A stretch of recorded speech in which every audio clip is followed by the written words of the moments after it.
పరిశుద్ధుడైన మా ప్రభా, మీకు స్తోత్రాలు వందనాలు చెల్లించుకుంటున్నాము. మహోన్నతుడా మా ప్రభైన యేసు, మిమ్మల్ని స్తుతిస్తూ ఉన్నామయ్యా. మమ్మలను ప్రేమించి మీరు ఇచ్చినటువంటి ఈ ఆరాధన సమయాన్ని బట్టి మీకు వందనాలు చెల్లిస్తూ ఉన్నాము. మిమ్మలను స్తుతించుటకును, మిమ్మలను గూర్చి పాడి కీర్తించి ఘనపరచుటకును సహాయము చేయండి. మీ కృపలో మమ్మలను బలపరచమని ప్రార్థన చేస్తూ ఉన్నాము. కృపామయుడా, దయా సత్య సంపూర్ణుడా, మీకే స్తోత్రాలు వందనాలు చెల్లిస్తూ ఉన్నాము. మీరు ఈ ఆరాధనకు అధ్యక్షత వహించండి. తండ్రిని ఘనపరచుటకును, రక్షకుడైన యేసుక్రీస్తును మహిమపరచుటకును, మేము నాయన పరిశుద్ధాత్మనితో సహవాసము చేయుటకును కృపను దయచేయండి ప్రభా. మా అంతరంగములను మీరు కనికరించండి, మా అంతరంగములను మీరు బలపరచండి. మీ ఆత్మశక్తిని, ఆత్మ పట్టుదలను మాకు మీరు దయచేయండి. తండ్రి అయిన దేవా, మీ సన్నిధిలోనికి వచ్చి మిమ్మల్ని వేడుకొంచున్నాము. మీరు మాకు అధ్యక్షత వహించండి. ఏ రీతిగా మిమ్మల్ని స్తుతించి ఘనపరచవలనో సమస్త విషయాల్లో మీరే మీ కృపను మాకును మీరు సమృద్ధిగా మీరు దయచేయండి. మిమ్మలను ఘనపరచుటకు మాలో ఉన్న అభ్యంతరములన్నిటినీ మీరు తొలగించండి. పరిశుద్ధాత్ముడా, మీరు మా మధ్య కదలండి. మీ కొరకు మేము మార్గమును సరళము చేయువారముగా చేయండి నాయన. మీరు మా మధ్య సంచరించున్నట్లుగా మా పరిసరాలను, మమ్ములను పరిశుద్ధపరచమని ప్రార్థన చేస్తూ ఉన్నాం. రాజులైన యాజక సమూహముగా మమ్మల్ని ఇక్కడ చేర్చి మహిమ ఘనత ప్రభావాలు మీరే ఆరోపించుకొనమని నజరేయుడైన యేసు నామమున అడిగి వేడుకొనుచున్నాము తండ్రి, ఆమేన్. పాటలు పాడుకుందామండి.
రాజులు రాజా, మీకు స్తోత్రాలు, మీకు వందనాలు చెల్లిస్తూ ఉన్నాము. మీ కృపలో మీరు మమ్మల్ని కాచి కాపాడుచున్న దేవుడు, అందుకు మిమ్మల్ని స్తుతిస్తూ ఉన్నాము ప్రభా. మీ సన్నిధిని మాతో ఉంచండి, మీ దయలిగిన హస్తమును మాకు తోడుగా ఉంచండి. అన్ని విషయములలో మేము మిమ్మల్ని కీర్తించి గణపరచు వారముగా చేయండి ప్రభా. మీరు మాకు ఇచ్చిన ఈ ఆరాధన సమయాన్ని బట్టి మీకు వందనాలు చెల్లిస్తున్నాము. మీ వాక్యమును మాకు దయచేయండి, మీ సన్నిధిని మాతో ఉంచండి. నిత్యము నిరంతరము మీ నామమును కీర్తించి గణపరిచే వారముగా చేయండి ప్రభా. రక్షకుడా, మీకు స్తోత్రాలు, వందనాలు ప్రభా. మీ వాక్యము దగ్గరకు వస్తున్నాము, మీ వాక్యము ద్వారా మాతో మాట్లాడమని నజరేయుడైన యేసు నామమున అడిగి వేడుకొనుచున్నాము తండ్రి, ఆమేన్. ప్రియరా, దేవుని వాక్యం చూసుకుందాం.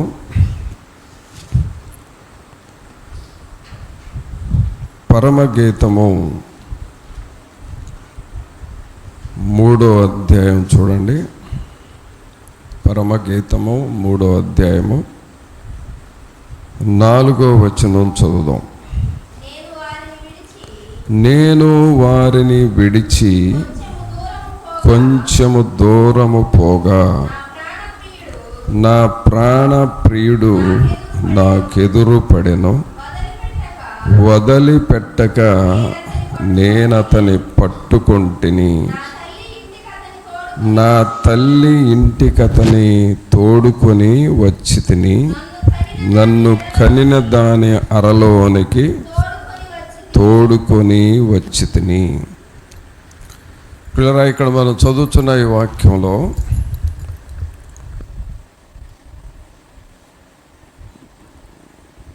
సంఘాన్ని గూర్చి మరి యేసు ప్రభు వారు మాట్లాడుచున్న మాటలు, అనగా వీరి ఇద్దరి మధ్య సంభాషణ ఇది. దేవునికి సంఘానికి మధ్య ఉన్న సంభాషణ, అలాగే వరుడుకు వధువుకి ఉన్న సంభాషణ. ఏమని మాట్లాడుతూ ఉన్నాడంటే, నేను వారిని విడిచి కొంచెము దూరము పోగా నా ప్రాణప్రియుడు నాకెదురు పడెను. వదిలిపెట్టక నేనతని పట్టుకొంటిని. చూడండి, ఇక్కడ సంఘము ప్రభువును గూర్చి, అనగా ప్రియుడైన యేసును గూర్చి ఏమంటుందంటే, ఆయన నా ప్రాణప్రియుడు, ఆయన నా ప్రాణప్రియుడు, ఆయన నాకు ఎదురుపడ్డాడు, అతనిని వదిలిపెట్టక నేను అతని పట్టుకొంటిని. అంటే దేవునిని ప్రాణప్రియుడిగా పిలుస్తూ ఉంది సంఘం. తర్వాత ఈ దేవుడు ఎదురుపడినప్పుడు ఇక పోనివ్వకూడదు అని గట్టిగా పట్టుకున్నారు. వదిలిపెట్టక నేను అతని పట్టుకొంటిని. సహజంగా మన జీవితంలో చాలా వాటిని పట్టుకుంటాం. పట్టుకునే వాటిల్లో ఒకటి, బాల్ ఆడేటప్పుడు ఇటువైపు ఆడేవాళ్ళు బాల్ని అటువైపు కొడితే ఆ బాల్ని పట్టుకుంటారు. అలాగే పైనుండి ఏమన్నా పడేటప్పుడు కూడా మనం చేతులు చాపి పట్టుకుంటాం. ఈ పట్టుకోవటం అనేది మనకు బాగా తెలుసు. బాల్ పట్టుకుంటాం, లేదా కాయలు పట్టుకుంటాం, పడబోయే మనుషుల్ని పట్టుకుంటాం. అది మనం పట్టుకొని వాళ్ళని కాపాడుతాం. అలాగే ఇక్కడ దేవుని వాక్యంలో ఉందంటే, వదిలిపెట్టక నేను అతని పట్టుకొంటిని. దేవుణ్ణి వదిలిపెట్టకుండా నేను పట్టుకున్నాను. ప్రభునంతులారా, మనము కూడా మరి భక్తిలో ఎదగాలి అనేది మనకు ఒక గురి ఉండాలి, ఒక ఆశ ఉండాలి. భక్తిలో ఎదగాలి, దేవునిలో ఎదగాలి. ఊరక దేవుని దగ్గరకు పోవటం రావటం అది వేరు. గ్రహింపు లేకుండా పోతా వస్తూ ఉంటే వాళ్ళు పోవటం రావటమే కనబడుతుంది, కానీ భక్తిలో ఎదగరు. చాలామంది ఒక 40 సంవత్సరాలు కూడా దేవుని సన్నిధికి వెళ్ళిన వాళ్ళు ఉన్నారు, కానీ వాళ్ళు మారు మనసు మాత్రం పొందల. 40 సంవత్సరాల నుండి వస్తున్నామండి మేము ప్రార్థనకు అంటారు, మారు మనసు మాత్రం పొందల. ఏంటి ఉపయోగం? అంటే వాళ్ళు దేవుణ్ణి గట్టిగా పట్టుకోలేదు అని అర్థం. అక్కడ దేవుని వాక్యం ఏం చెబుతోంది? వదిలిపెట్టక నేను అతని పట్టుకొంటిని. వదిలిపెట్టక నేను అతని పట్టుకొంటిని. దేవునిలో ఎదగాలి అని అంటే మనం గట్టిగా పట్టుకోవాలి, దేవుణ్ణి, దేవుని వాక్యాన్ని పట్టుకోవాలి. అలాగే దేవుడు మనకిచ్చిన వాగ్దానాలని పట్టుకోవాలి. కొంతమంది దేవునిని పట్టుకోకుండా ఆ లోక సంబంధమైన వాటి కోసం ప్రయాసపడతా ఉంటారు. కొంతమంది పదవులు పట్టుకోవడానికి ప్రయత్నం చేస్తారు. కొంతమంది డబ్బు సంపాదన మీద పడతా ఉంటారు. కొంతమంది అధికారం పట్టుకోవడానికి చూస్తారు. అంటే మనం పట్టుకునేవి రకరకాలుగా ఉన్నాయి, కానీ అన్నిటికంటే ముఖ్యంగా దేవునిని పట్టుకోవటం అనేది మనకు చాలా అవసరం. అందుకనే ఇక్కడ సంఘము ప్రియుడిని గూర్చి మాట్లాడుతూ ఉంది. నా ప్రాణ ప్రియుడు నాకు ఎదురుపడెను, వదిలిపెట్టక నేను అతని పట్టుకొంటిని. వదిలిపెట్టక నేను అతని పట్టుకొంటిని అంటే దేవునిని గట్టిగా పట్టుకోవాలి. యాకోబు యబ్బోకు రేవు దగ్గర దేవుని సన్నిధిలో ప్రార్థన చేస్తూ ఉన్నాడు. ప్రార్థన చేస్తున్నప్పుడు మరి ఆయన అసలు ప్రార్థన చేస్తుంది ఎందుకు? భయంతో ప్రార్థన చేస్తున్నాడు. ఒంటరిగా ఉన్నాడు. నేను ఇంటికి వెళితే మా అన్న ఏశావు ఎదురవుతాడు, ఆయన అసలే నా మీద కోపంగా ఉన్నాడు, ఏమంటాడో, నేనేమవుతానో, నన్నేం చేస్తాడో అని భయపడతా ప్రార్థన చేశాడు. అలా భయపడతా ప్రార్థన చేస్తూ ఉండగా తెల్లవారే వరకు ప్రార్థన చేశాడు. ప్రార్థన చేయగా చేయగా చేయగా ప్రభు ఆయనకి ప్రత్యక్షమయ్యాడు. అదే దేవుడు ఎప్పుడైతే ప్రత్యక్షమయ్యాడో దేవునిని గట్టిగా పట్టుకున్నాడు. ఏమని అన్నాడు? నీవు నన్ను దీవించే వరకు, ఆశీర్వదించే వరకు నేను నిన్ను వదిలిపెట్టను అన్నాడు. నీవు నన్ను దీవించే వరకు నేను నిన్ను వదిలిపెట్టను ప్రభువా,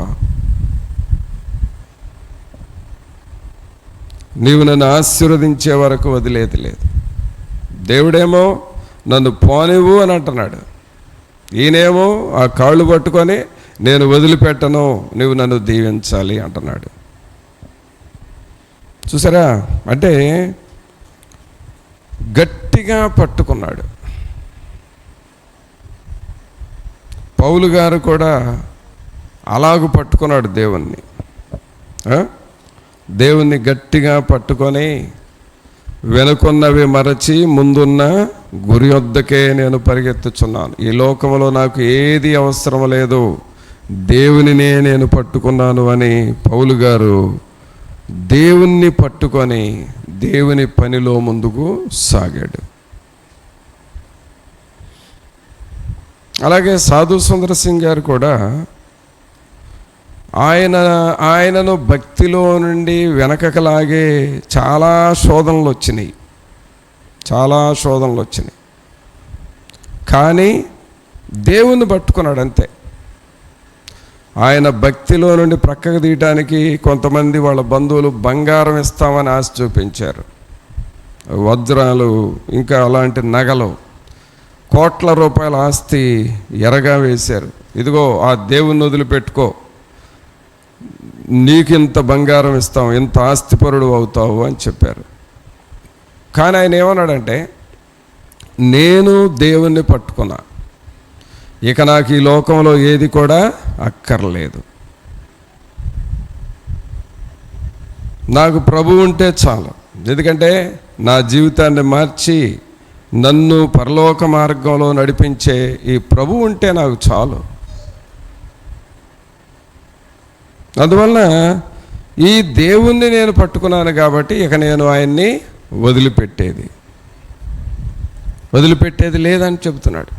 మనం పాడతాం కదా, నిన్ను నేను విడువను దేవా, నీవు నన్ను దీవించు వరకు,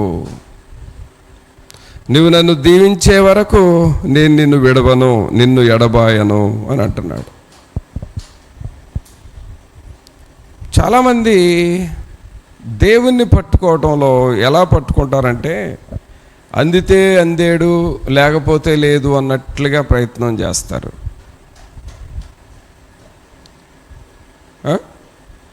దేవుని దగ్గరికి వెళ్ళామండి, దేవుణ్ణి అడిగాము, మరి అవ్వలేదు పని, ఇంకేముందలే ఆయన వదిలేస్తాం.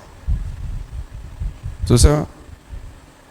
అంటే దేవునిని మనం పట్టుకున్నట్లుగా పట్టుకుంటున్నాం కానీ వదిలేస్తున్నాం. సహజంగా నీళ్ళల్లోకి వెళితే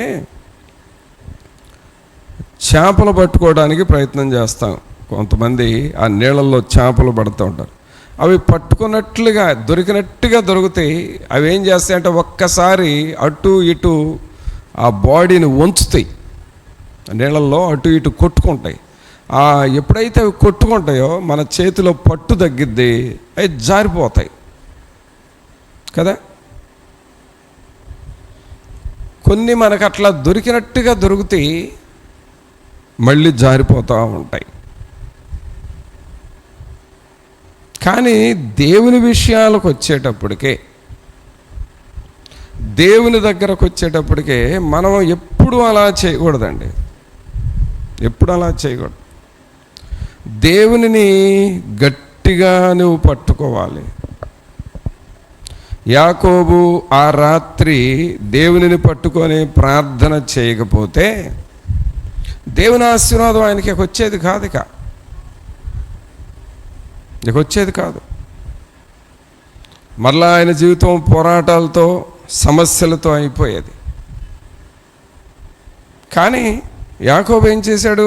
దేవుని దగ్గరికి వెళ్ళి అలా ప్రార్థన చేస్తా వచ్చాడు, దేవుని సన్నిధిలో మొరపెట్టాడు.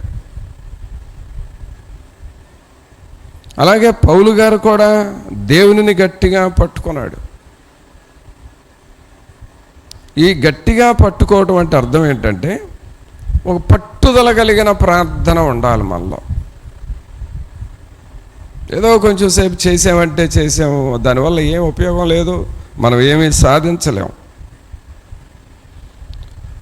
దేవుని సన్నిధిలో పట్టుదల కలిగిన ప్రార్థన, నిన్ను నేను విడువను దేవా, నీవు నన్ను దీవించు వరకు అనే ప్రార్థన కావాలి.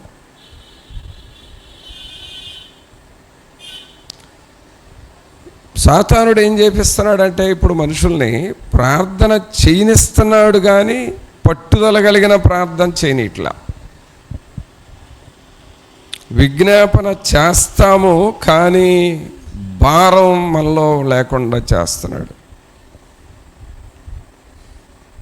అందుకనే ఇక్కడ సంఘం ఏమని మాట్లాడుతూ ఉంది 4వ వచనంలో, నేను వారిని విడిచి కొంచెము దూరము పోగా నా ప్రాణప్రియుడు నాకెదురు పడెను, వదిలిపెట్టక నేను అతని పట్టుకొంటిని. చూసారా, నేను ఇక వదిలిపెట్టను, నేను పట్టుకుంటున్నాను.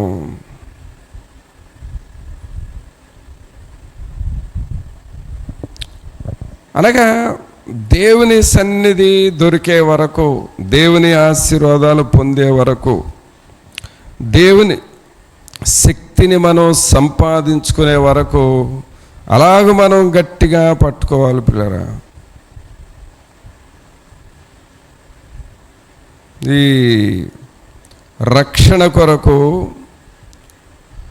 కొంతమందిని కూర్చోబెట్టి ప్రార్థన చేయండి, రక్షణ పొందదురు కానీ రక్షణ పొందాలి అని చెబితే చాలామంది ముందుకు వస్తారు. వాళ్ళు నిదానంగా కొంచెంసేపు ప్రార్థన చేస్తూ ఉంటారు, ప్రార్థన చేస్తారు. తర్వాత ప్రారంభంలో ప్రార్థన చేయమన్నప్పుడు పెద్దగా చేస్తారు, ప్రార్థన అయితే బాగానే చేస్తారు. కానీ పాపాలు ఒప్పుకోవాలి అనే సందర్భం వచ్చినప్పుడు, ఆ పాపాలు ఒప్పుకోవలసిన సమయం వచ్చినప్పుడు, వాళ్ళు చేసిన పాపాలు ఒప్పుకోవడానికి ఏదో చిన్నవి అయితే ఒక 4-5 ఒప్పుకుంటారు, కానీ కొంచెం కఠినమైనవి, అలాగే మరి తిరిగి చెల్లించాల్సినవి, మనసాక్షిని సరిచేసుకోవాల్సినవి ఉంటాయి. వాటి దగ్గరకు వచ్చేసరికి వాళ్ళకి ఏమనిపిస్తుందంటే, అమ్మో బాబో ఇన్ని పాపాలు చేశాను, ఇవన్నీ ఒప్పుకోవాలంటే నా వల్ల కాదు, ఇదంతా నేను తిరిగి చేయాలంటే నా వల్ల అసలే కాదు, ఇక నేను చేయలేనులే, నేనేదో పైన కాసేపు ప్రార్థన చేస్తున్నాను, ఆ ప్రార్థనే చేసుకుంటాను తప్ప ఇంత లోతుగా మనసాక్షిని సరి చేసుకుంటా చేయాలంటే నా వల్ల కాదు అని ఆ రక్షణనైనా వదిలేస్తారు.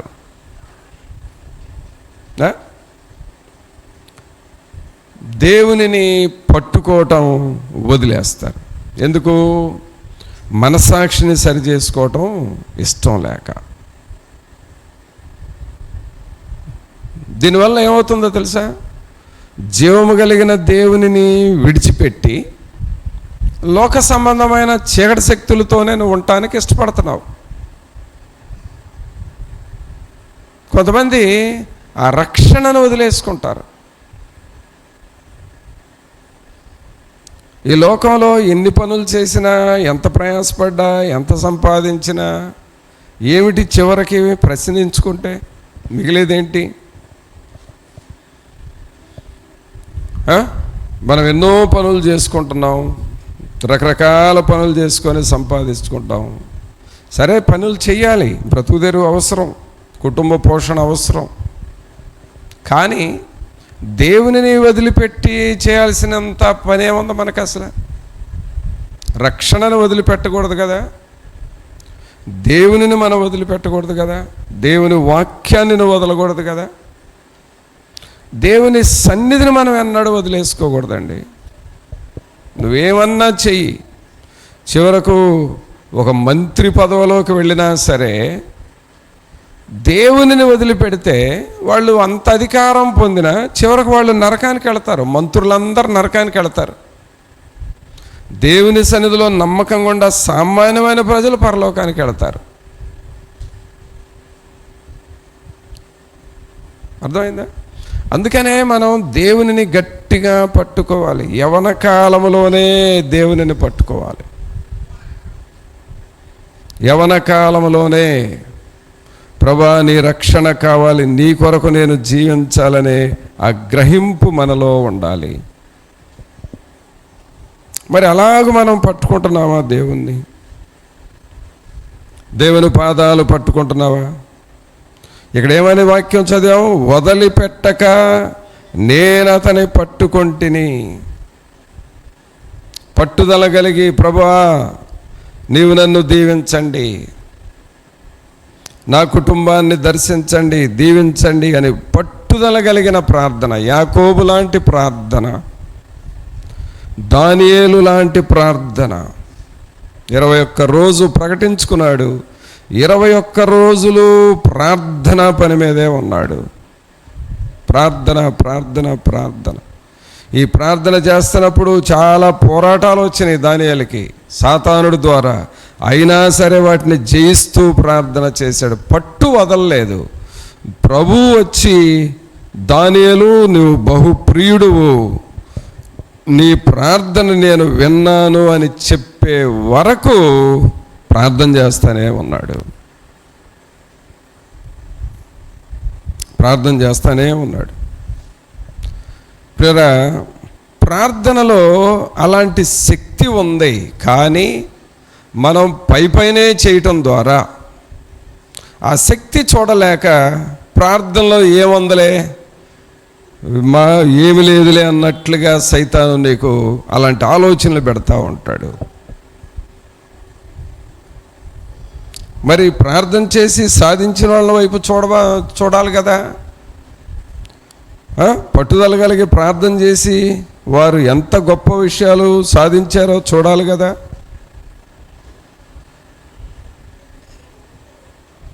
డేవిడ్ లివింగ్స్టన్ అనే ఒక దైవజనుడు, ఆయన ఆఫ్రికా దేశంలో సువార్త సేవకని వెళ్ళాడు. వెళితే అక్కడ ఆఫ్రికా దేశంలో బానిసత్వము అనేది ఒకటి ఆచారంగా ఉంది. బానిసత్వం అంటే ఈ ఆఫ్రికా దేశస్తుల్ని నీగ్రోలు అంటారు, నల్ల జాతి ప్రజలు. వీళ్ళల్లో ఈ బానిసలుగా ఉండేవాళ్ళని అరబ్బులకి, అంటే వాళ్ళు వేరే దేశస్తులు, వాళ్ళు కొంచెం ధనికులు, ఈ బానిస ప్రజల్ని ఈ ధనికులైన అరబ్బులకి అమ్మేసేవాళ్ళు, మనుషులు నమ్ముకునేవాళ్ళు. ఇప్పుడు మనోళ్ళు కానీ గేదెను మేపుకొని దాన్ని అమ్ముతారు చూడండి, అలాగే కూరగాయలు ఏమైనా పండించుకుంటే అవి కోసి మనం అమ్ముతాం చూడండి, ధాన్యాన్ని అమ్మినట్టు అలా మనుషులను కూడా అమ్మేసేవాళ్ళు. బానిసత్వాన్ని వాళ్ళు అలా అమ్ముకునేవాళ్ళు. డేవిడ్ లివింగ్స్టన్ ఆ దేశానికి సువార్త చెప్పడానికి వెళ్ళి,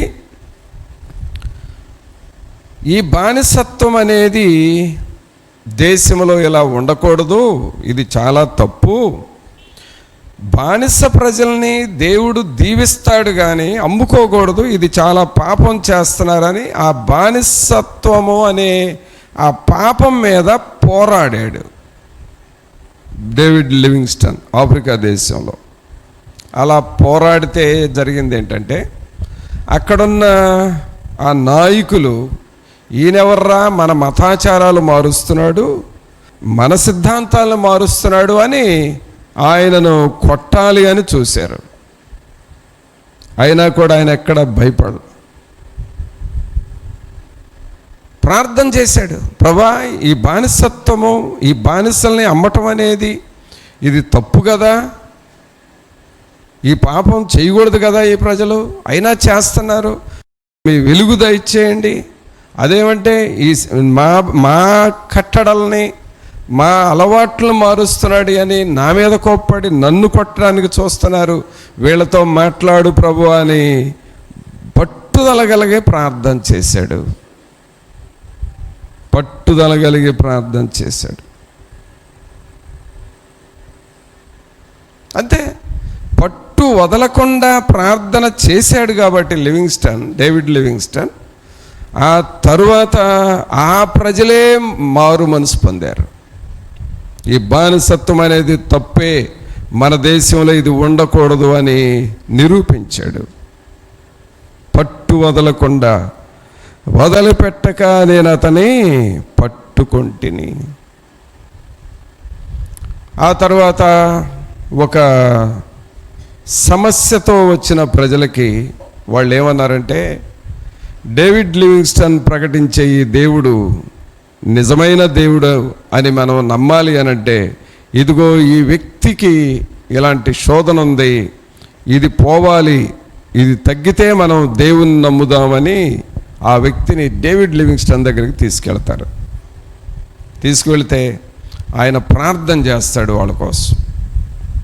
వాళ్ళ కొరకు ప్రార్థన చేసి, ప్రభా ఈ సమస్య తీసివేయండి, ఈ సమస్య ఉండకూడదు అని లివింగ్స్టన్ ప్రార్థన చేసినప్పుడు ఆ సమస్య పోతుంది.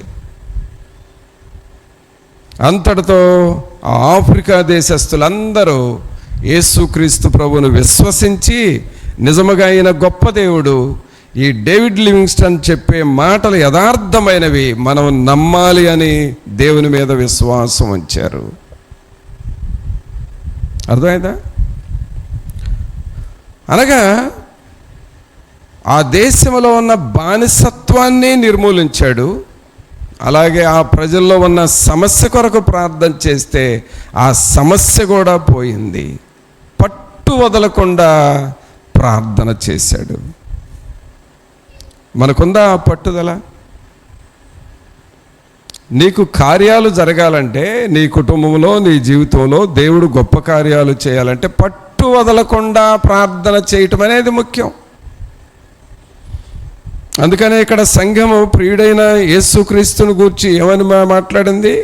నా ప్రాణప్రియుడు నాకు ఎదురుపడెను, వదిలిపెట్టక నేను అతని పట్టుకొంటిని. వదిలిపెట్టక నేను అతని పట్టుకొంటిని. పట్టుదల కలిగిన ప్రార్థన. ఈ రోజున అలాంటి ప్రార్థన ఏమన్నా ఉందా యవనస్తులకి? ఇప్పుడు ప్రార్థన అంటే జస్ట్ ఏదో కొంచెం ఈ తలనొప్పిగా ఉన్నప్పుడు జెండు బాము రాసుకుంటాం కదా. ఏం రాస్తాం? తలనొప్పిగా ఉంటే కొంచెం జెండు బాము రాస్తాం. ఈ నొసట అంతా ఏదో నొప్పిగా ఉందని కొంచెం జెండు బాము రాస్తాం. ఆ జెండు బాము రాసుకుంటే కొంచెం రిలీఫ్ వస్తుంది. ఆ సీసా తీసి పక్కన పడేసేస్తాం.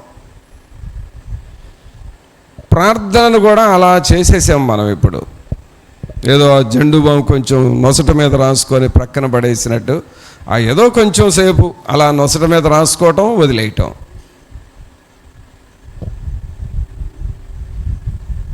అప్పుడప్పుడు రాసుకొని పడేసే జెండు బాములాగా అయిపోయింది మనకు ప్రార్థన. ఏం సాధిస్తావు? ఏం సాధిస్తావు? దేవుని సన్నిధిలో పట్టు వదలని ప్రార్థనను నేర్చుకోవాలండి. ఇందాక నేను చెప్పే కదా, రక్షణ పొందటానికి లోతుగా నడిపించేటప్పుడు ఆ లోతైన పాపాలు ఒప్పుకోవాల్సి వచ్చింది. మనం ఎక్కడ ఒప్పుకుంటాం రా బాబు అని మా రక్షణను కూడా వదిలేసుకుంటున్నాం. అంటే నీకు పట్టుదల లేదు, పరలోకానికి వెళ్ళాలనే పట్టుదల నీకు రావట్లేదు. ఏమవుతామండి? ఏంటి మనమేంటి? మన పరిస్థితి ఏంటి? ఈరోజు మందిరంలో ఒక సహోదరి వచ్చింది వేరే ఊరు నుండి.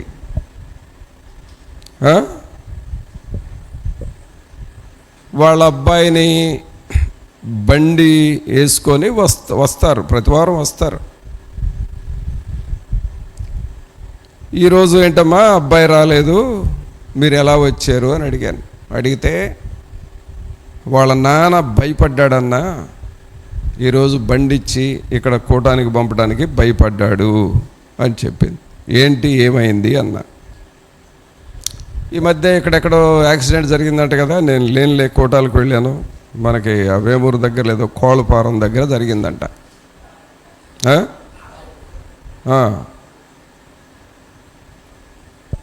ఒక స్కూటీ మీద పోయే ఫ్యామిలీ, మరి ఆడ మనిషి అంట పడిపోయిందంట. వెంటనే లారీ టైర్లు కూడా ఎక్కినాయి. ఆ బాడీ 2 భాగాలు అయిపోయిందన్న, పేగులు కూడా బయటకు వచ్చినాయి అని చెప్పి.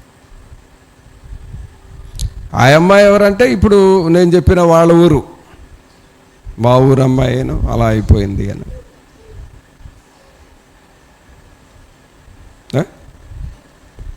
పిల్లరా, రోజులు ఎంత భయంకరంగా ఉన్నాయో చూడండి, ఎంత భయంకరంగా ఉన్నాయి. ఈ రోజున మనం ఇంటి నుండి బయలుదేరి నువ్వు వెళ్ళాల్సిన స్థలానికి వెళ్ళి అక్కడ పని చూసుకొని మరలా నువ్వు వెనక్కి తిరిగి ఇంటికి క్షేమంగా వచ్చి నీ భార్యాబిడ్డలకు కనపడుతున్నావంటే అది దేవుని కృప అని అర్థం చేసుకో.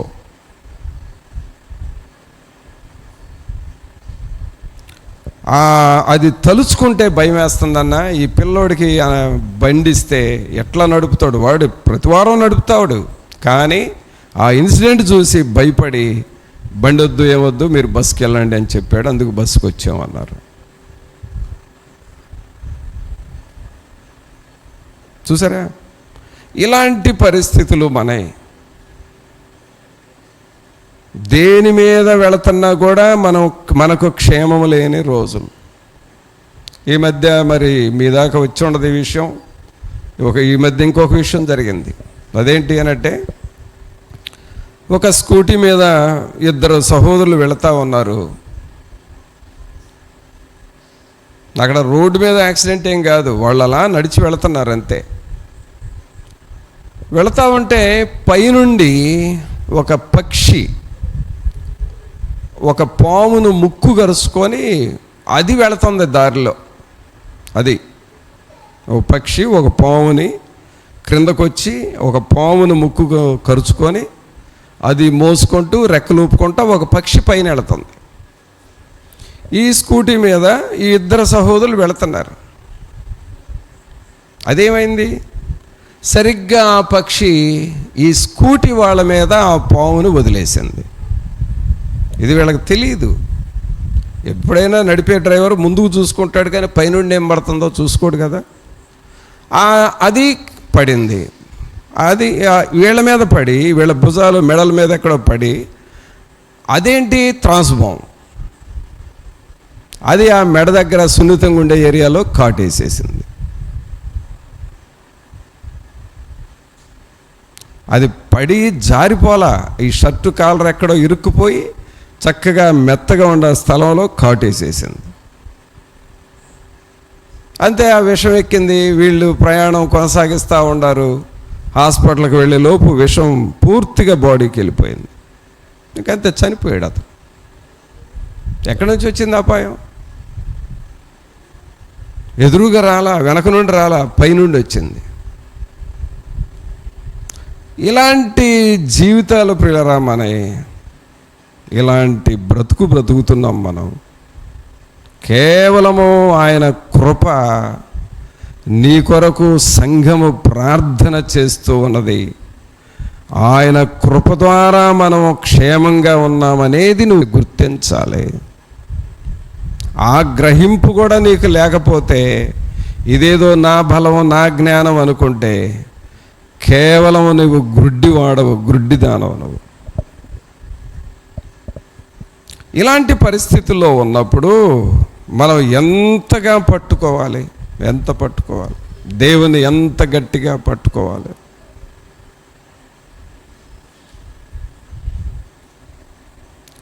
ప్రభువును నన్ను కాయండి ప్రభువా, నన్ను కాపాడండి అని నువ్వు తగ్గించుకొని ప్రభువును అడుగుతున్నావా?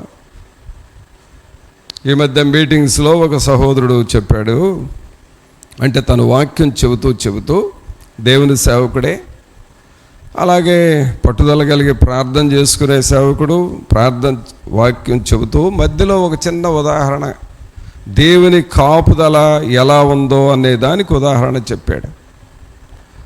బండి నేను నడుపుతున్నాను, నేను నా భార్య కారులో ఉన్నాం. ఎప్పుడొచ్చిందో మగతొచ్చింది, మత్తు వచ్చేసింది. ఒక క్షణం కన్ను మూసాను.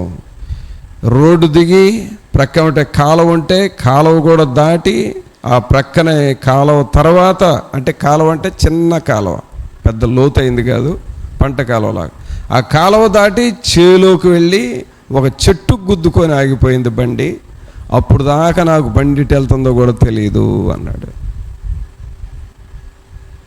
చూసారా? కానీ బండికేం కాలేదు, మాకేం కాలేదు. దేవుని కృప ద్వారా మేము కాపాడబడ్డాము.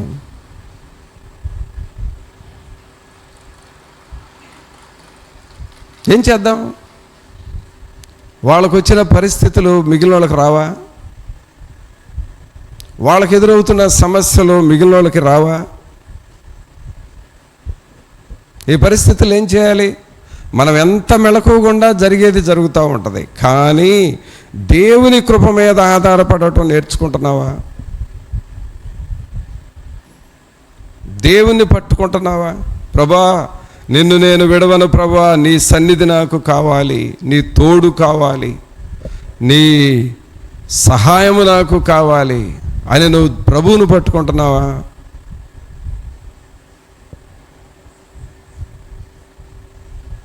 ప్రతి విషయంలో నువ్వు దేవుని మీద ఆధారపడటం నేర్చుకుంటున్నావు. అసలు ఒక గంట మోకాళ్ళ మీద ఉండటం అసలు నీకు చేత అవుతుందా? ప్రార్థనను కూడా మరి చులకనగా ఎంచుతున్నావా? ప్రియులారా, నా జీవితంలో ప్రార్థన చెయ్యి అని అనేక సార్లు నా చేతే చెప్పించుకొని చివరకు కొంతమంది బాగుపడిన వాళ్ళు ఉంటే కొంతమంది చులకనగా తీసుకునే వాళ్ళు ఉన్నారు. వాళ్ళల్లో చాలామంది దరిద్రులు అయిపోయారు. చాలామందిని చూశాను నేను నా జీవితంలో, నా అనుభవంలోనే. నేనే వాళ్ళకి చెప్పి ప్రార్థన చేయి, కుటుంబారాధన చేయి, వాక్యం చదువు ఎన్నోసార్లు చెప్పినా అలాగలేనా అని చులకనగా తీసుకొని చాలామంది నిష్ఠదరిద్రులయ్యారు. కొంతమంది చనిపోయారు. అసలు లేరు, వాళ్ళు చనిపోయారు.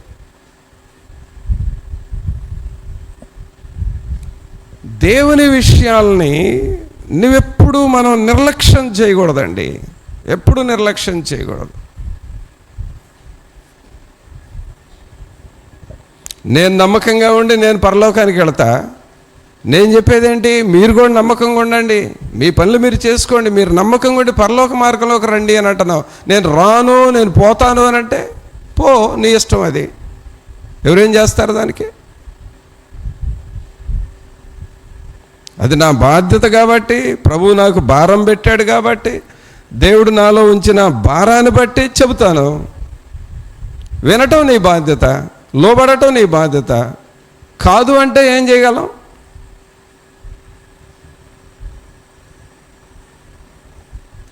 కాదు అన్నావు అని అంటే సాతానుడు దూరేడు అని అర్థం. అందుకనే దేవునిని నువ్వు గట్టిగా పట్టుకోవాలి. దేవుని వాక్యం ఏం చదువుతున్నావు? వదిలిపెట్టక నేనతని పట్టుకొంటిని. మరి అలాగూ పట్టుకుంటున్నావా దేవుణ్ణి? ఒక గంట మోకాళ్ళ మీద ఉండి ప్రార్థన చేయటం నేర్చుకుంటున్నావా? బైబిల్ కొన్ని అధ్యాయాలు చదవటం నేర్చుకుంటున్నావా? టైం ఇస్తున్నావా?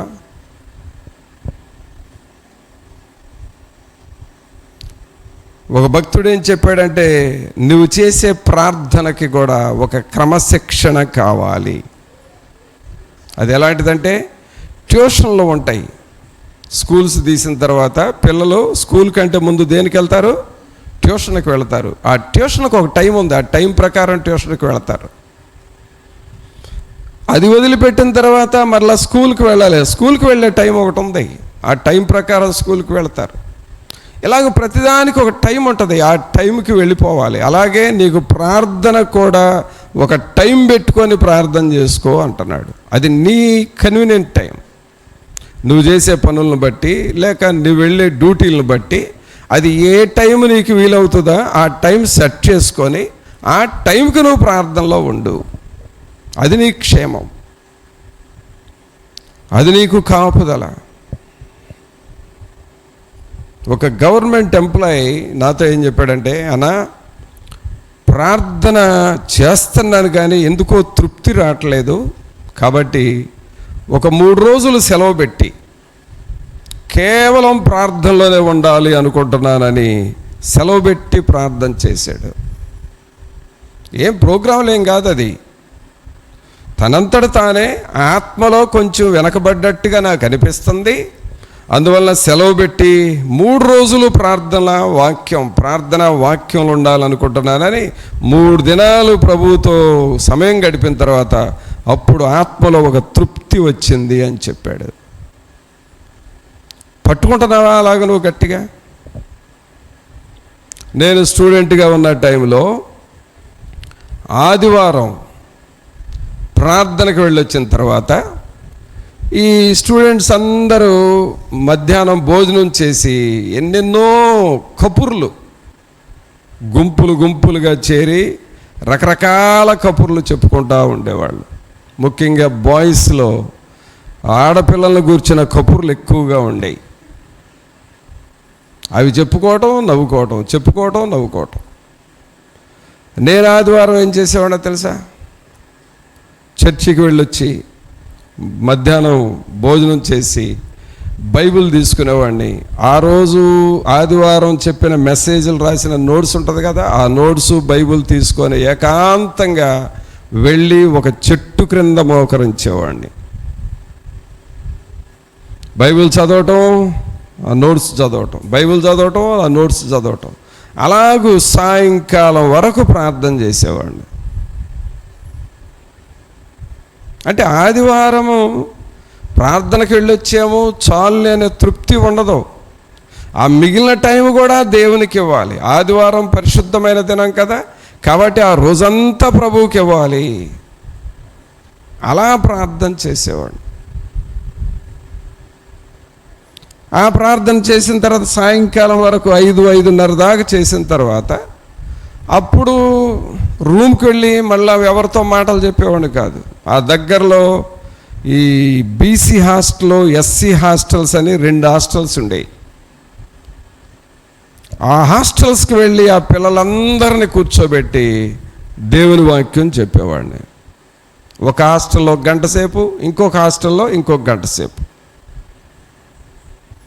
ఆ రెండిటికి దగ్గర సైకిల్ మీద వెళితే ఓ 1/4 గంట దూరం. అంత దూరంలో ఎస్సీ హాస్టల్, బీసీ హాస్టల్ ఉండేవి. 2 హాస్టల్స్కి వెళ్ళి ఆదివారం వాక్యం చెప్పి దాదాపు రాత్రి 9:30-10 అయ్యేది నాకు. అది ఆదివారం నా డ్యూటీ. ఉదయం పూట చర్చికి వెళ్ళటం, మధ్యాహ్నం నుండి సాయంకాలం వరకు ప్రార్థనలో ఉండటం, సాయంకాలం 2 హాస్టల్స్కి వెళ్ళి బాయ్స్కి, అంటే 2 హాస్టల్స్లో ఆ బాయ్స్కి వాక్యం చెప్పటం. ఈ 2 హాస్టల్స్ బాయ్స్కి హాస్టల్లో వాక్యం చెప్పటం. ఆ పిల్లల్లో అంతకుముందు దొంగతనాలు ఉండేవి. ఇప్పుడు చిన్న ఈ ఐరన్ పెట్లు ఉండేవి ఆ రోజుల్లో, ఇనప పెట్లు, దానికి తాళాలు వేసుకునేవాళ్ళు. వాటిల్లో బుక్స్ పెట్టుకునేవాళ్ళు, వాళ్ళ వస్తువులు పెట్టుకునేవాళ్ళు, తినే ఏమైనా ఉంటే ఇంటి దగ్గర నుండి తెచ్చుకొని పెట్టుకునేవాళ్ళు. అలాగే వాళ్ళ అమ్మవాళ్ళు డబ్బులు ఇస్తే ఆ డబ్బులు కూడా పెట్టిలోనే పెట్టుకొని తాళం వేసుకునేవాళ్ళు. పిల్లల హాస్టల్లో ఎట్లా ఉండేది, ఇలాగ హాల్ అయితే వరుసనే పెట్టులుండే, ఎవరు పెట్టి ముందు వాళ్ళు పడుకునేవాళ్ళు, వరుసనే పడుకునేవాళ్ళు, ఈ సైడు ఆ సైడు అట్లా ప్రతి రూములో.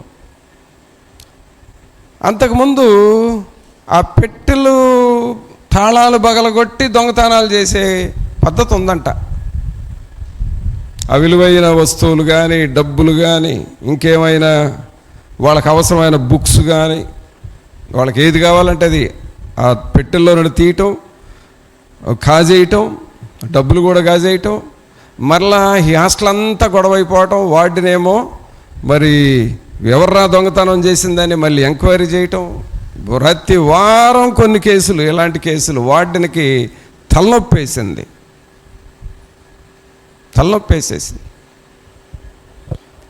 అయితే ఇలా జరుగుతున్నప్పుడు నేను అక్కడ ప్రార్థన పెట్టే కదా, ఈ ప్రార్థన పెట్టి దేవుని ఆజ్ఞలు నేర్పించి, వాక్యం నేర్పించి, వాళ్ళు పాపాలు ఒప్పుకునేటట్లుగా చేస్తే జరిగింది ఏంటంటే, హాస్టల్లో దొంగతనాలన్నీ ఆగిపోయినాయి. ఆ పిల్లలు దొంగతనాలు చేయటం మానేశారు. ఆ వార్డుని ఏమన్నాడంటే, అయ్యా మీరు రాకముందు హాస్టల్లో పిల్లలు దొంగతనాలు ఎక్కువ చేశారు, బూతులు ఎక్కువ తిట్టారు, సినిమాలకి ఎక్కువగా పెట్టకుండా వెళ్ళేవాళ్ళు, ఇప్పుడు సినిమాలకి వెళ్ళటం లేదు, బూతులు తిట్టట్లేదు, పోట్లాట్లు అయ్యాయి, అవి పోయినాయి, ఈ డబ్బులు కాజేయటం, బుక్స్ కాజేయటం, గొడవలు అయ్యాయి, పెద్ద తీర్పు చెప్పాల్సి వచ్చేది నాకు. నువ్వు వచ్చి ప్రార్థన చేసి వాక్యం చెప్పడం వల్ల మా పిల్లల్లో చాలా మార్పు వచ్చిందయ్యా అని చెప్పారు. ఇలాగ చేయటం వలన ఈ ఎవరో ఒక కుర్రోడు అక్కడికి వచ్చి హాస్టల్స్లో వాక్యం చెబుతున్నందువలన ఈ బాయ్స్ తగాదాలు పోయినాయి, సినిమాలు పోయినాయి, తర్వాత దొంగతనాలు మానేశారు అన్న సంగతి ఇంకొక హాస్టల్లో, అది గర్ల్స్ హాస్టల్లో, ఎస్సీ బీసీలు రెండు కలిపి ఉన్న హాస్టల్, ఎస్సీ హాస్టల్లో అక్కడ వాడిన లేడీకి తెలిసింది. జనరల్గా గర్ల్స్ హాస్టల్కి బాయ్స్ని ఎవరిని రానివారు. నేను కూడా బాయ్నే ఆ రోజుల్లో, నేను చదివేది ఇంటర్మీడియటే కదా. కానీ ఆ వార్డుని ఏమందంటే, అయ్యా బాయ్స్ హాస్టల్లో నువ్వు వాక్యం చెప్పడం మొదలుపెట్టిన తర్వాత చాలామంది దొంగతనాలు మానేశారంట, గొడవలు పోయినాయంట, సినిమాలకు పోవట్లేదంట. ఆ వార్డుని మాకు చెప్పారయ్యా, మా హాస్టల్లో కూడా ఈ ఆడపిల్లలకు నువ్వు వాక్యం చెప్పాయా అని పిలిచారు.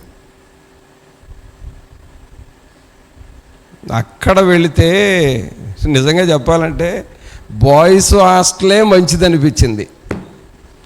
గర్ల్స్ హాస్టల్ ఇంకా ఘోరంగా ఉందండి అక్కడ పరిస్థితి.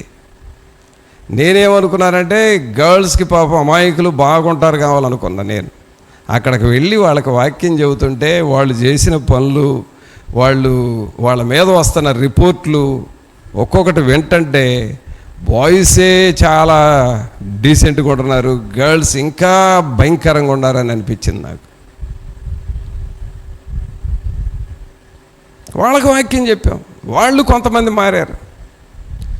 వాళ్ళు మారటమే కాదు పిల్లరా, చెప్పాలి అని అంటే వాళ్ళు మారు మనసు పొంది కొంతమంది దేవుని సేవకులయ్యారు. కొంతమంది దేవుని సేవకులయ్యారు.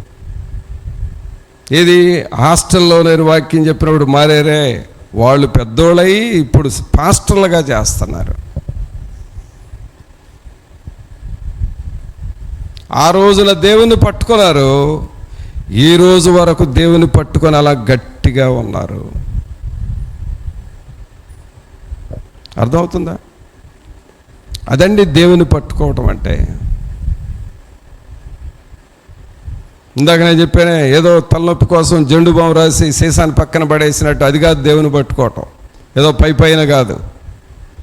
అక్కడ దేవుని వాక్యం చూడండి, కీర్తనల గ్రంథము 9వ కీర్తన, 9వ కీర్తన తీయండి. ఎలాగో మనం పట్టుకోవాలో దేవుడు మనకేమవుతాడో చూద్దాం. 9వ కీర్తన 9వ వచనం చదవండి. నలిగిన వారికి తాను మహాదుర్గమగును, ఆపత్కాలములలో వారికి మహాదుర్గమగును. యెహోవా నిన్ను ఆశ్రయించు వారిని నీవు విడిచిపెట్టువాడవు కావు, కావున నీ నామమెరిగిన వారు నిన్ను నమ్ముకొందురు. చూసారా, నీవు దేవుణ్ణి గట్టిగా పట్టుకొని ఆయనను ఆశ్రయిస్తే మనం పడతాం కదా, ప్రభువా నిన్ను నమ్మి నేనాశ్రయించినాను,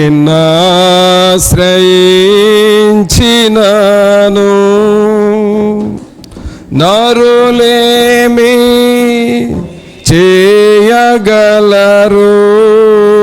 భయమేమి లేదు నాకు, నరులేమి చేయగలరు, భయమేమి లేదు నాకు, ప్రభువా నిన్ను నమ్మి. చూడండి, దేవుని నువ్వు అంతగా నమ్మాలి, అంతగా విశ్వసించాలి. దేవుని వాక్యం ఏం చదువుతున్నావు? నలిగిన వారికి తాను మహాదుర్గమగును, ఆపత్కాలములలో వారికి మహాదుర్గమగును. యెహోవా నిన్ను ఆశ్రయించు వారిని నీవు విడిచిపెట్టువాడవు కావు. ఎన్నడూ నిన్ను వదిలిపెట్టాడు తెలుసా? అసలు నిన్ను వదిలిపెడితే ఆయన దేవుడు ఎట్లా అవుతాడండి? దేవుడు ఎట్లా అవుతాడు? లైటు అన్నాం అనుకోండి, అది వెలగాలి, వెలగకపోతే లైట్ ఎట్ట అయింది? కెమెరా అన్నాం అనుకోండి, అది ఫోటో తీయాలి, ఫోటో తీయకపోతే అది కెమెరా ఎట్ట అయింది? అట్లాగే దేవుడు అనంటే నిన్ను కాపాడువాడు, విడిచిపెట్టేవాడు కాదు. విడిచిపెట్టేవాడు దేవుడు కాదు కదా అసలు. కానీ నీవు విడిచిపెడతావు దేవుని. అది దేవుడు విడిచిపెట్టాడు కానీ నీవు విడిచిపెడతావు. పట్టుదల ఉండదు, ప్రార్థన మీద పట్టుదల ఉండదు, వాక్యం మీద పట్టుదల ఉండదు, ఆయన సన్నిధిలో ఉండాలనే పట్టుదల రాదు. నీవు విడిచిపెడతా ఉంటావు. అందుకనే నీకేమనిపిస్తుంది అంటే దేవుడు విడిచిపెట్టాడు అనుకుంటావు. దేవుని వాక్యం ఏమని చదువుతున్నాము 10వ వచనంలో, యెహోవా నిన్ను ఆశ్రయించు వారిని నీవు విడిచిపెట్టువాడవు కావు. దేవుని నువ్వు ఆశ్రయిస్తా ఉంటే ఆయన నిన్ను ఎన్నడూ విడిచిపెట్టువాడు కాదు. తర్వాత ఏమంటున్నాడు, కావున నీ నామం ఎరిగిన వారు నిన్ను నమ్ముకొందురు. మరి అలాగూ నిన్ను పరీక్షించుకుంటున్నావా? నువ్వెన్నడూ నన్ను వదిలిపెట్టని దేవుడు ప్రభా, నిన్ను ఆశ్రయిస్తున్నాను అని దేవుని మీద నువ్వు అలాగా ఆధారపడుతున్నావా? అందుకనే వాక్యం చదివాము, నేను ఆయనను గట్టిగా పట్టుకొందును, నేను గట్టిగా పట్టుకొందును. ప్రభునందు పిల్లరా, దేవుణ్ణి పట్టుకోవటం నేర్చుకోవాలి. పట్టుకోవటం అంటే నువ్వు ఒక క్రమమైన ప్రార్థన నేర్చుకోవాలి. ఆదివారము ప్రార్థన ఉంది, మనం వెళ్ళాలి, అందువల్ల మనం వస్తున్నాం. ఇదో క్రమం. మరి సోమవారం నుండి శనివారం సంగతి ఏంటి? నీకు ఒక టైం పెట్టుకోవాలి, ఆ టైం ప్రకారం నువ్వు ప్రార్థన చేసుకోవాలి. నేను కొన్ని టయాలు పెట్టుకున్నాను, ఆ టైంలో ఎక్కడ ఉన్నా ప్రార్థనలోనే ఉంటా, ఇకంతే.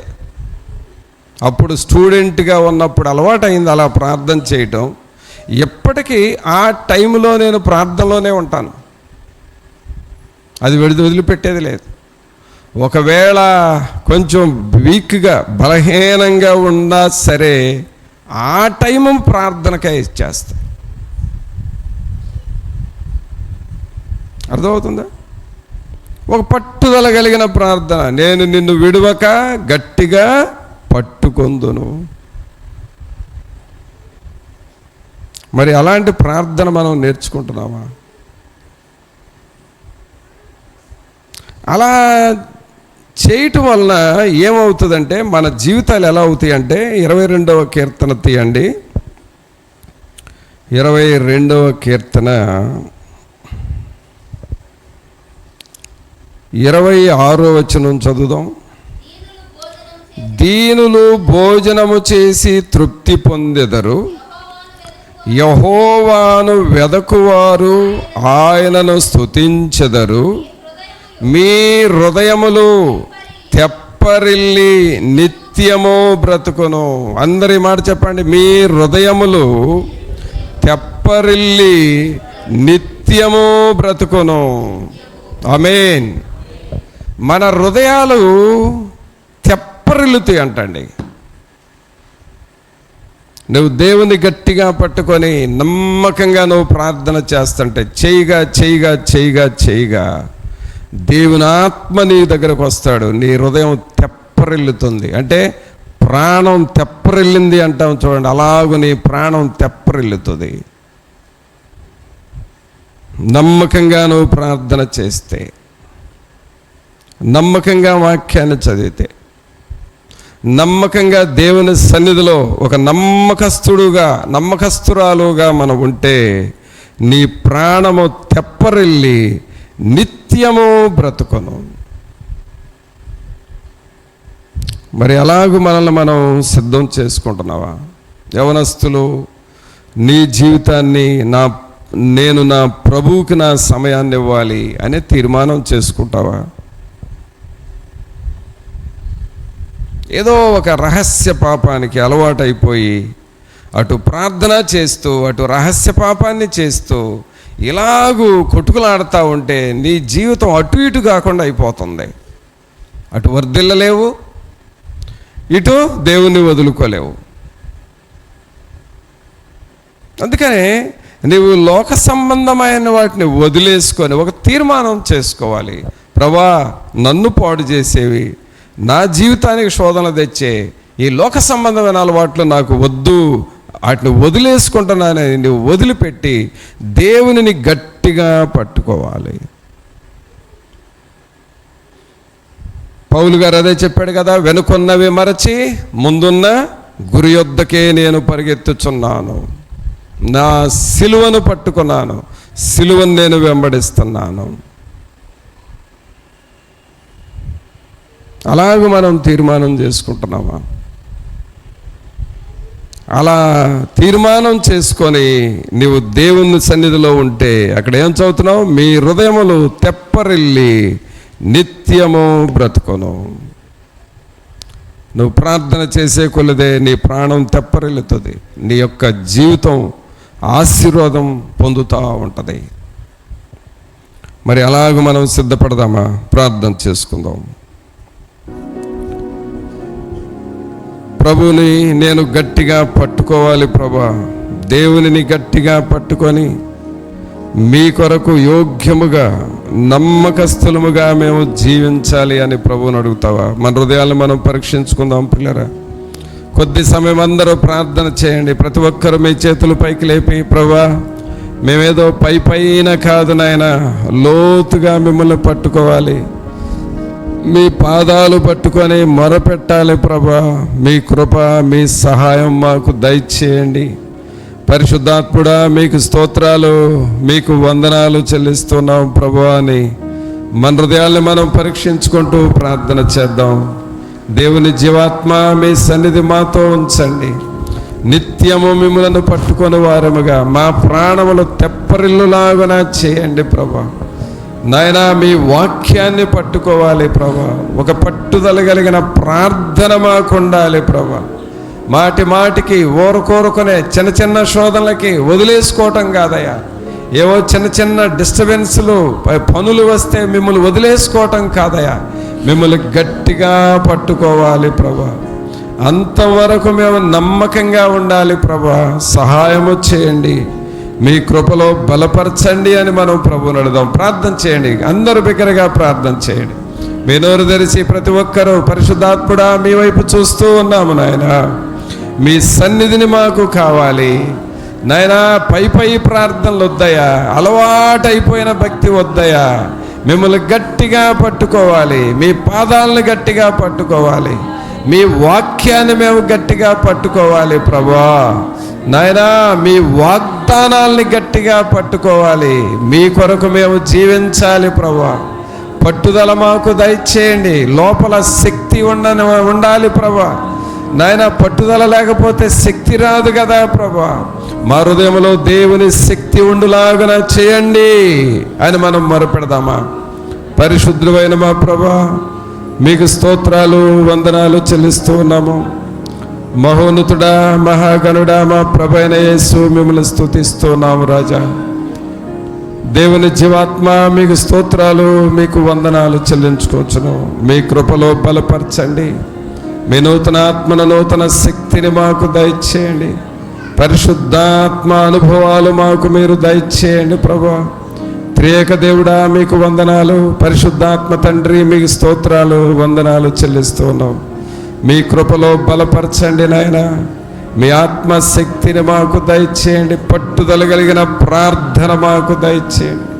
మా కుటుంబ సభ్యుల కొరకు, సంఘస్థుల కొరకు, మా జీవితాల కొరకు ప్రార్థించే పట్టుదల మాకు దయచేయమని వేడుకొంచున్నాం ప్రభా. దేవా మేము పట్టుదలగా మిమ్మల్ని వెతికినప్పుడు మా ప్రాణము తెప్పరిల్లుతుంది, నిత్యము బ్రతుకుతురు అని చెప్పారు కదా నాయన. అట్టి పట్టుదల కలిగిన ప్రార్థన జీవితాలు మాకు మీరు దయచేయండి.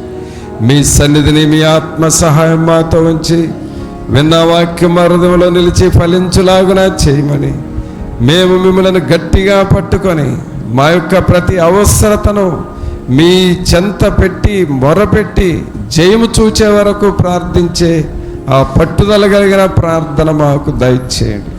వాగ్దానాలను పట్టుకోవాలి ప్రభా. మీ వాక్యాలు పట్టుకోవాలి ప్రభా. మీ దర్శనములను మేము పట్టుకోవాలి.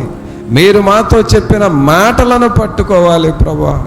అయ్యో నాయన తండ్రి, క్షేమకరమైన పరిస్థితులు మేము చూడాలి అనంటే మిమ్ములను మేము గట్టిగా పట్టుకోవాలి. మా పరిస్థితులు, చుట్టుప్రక్కల పరిసరాలు ఎంతో భయంకరముగా మారిపోతున్న ఈ దినాల్లో ప్రభా మీ వైపు చూస్తూ ఉన్నాము. మీ కృపలో బలపరచండి.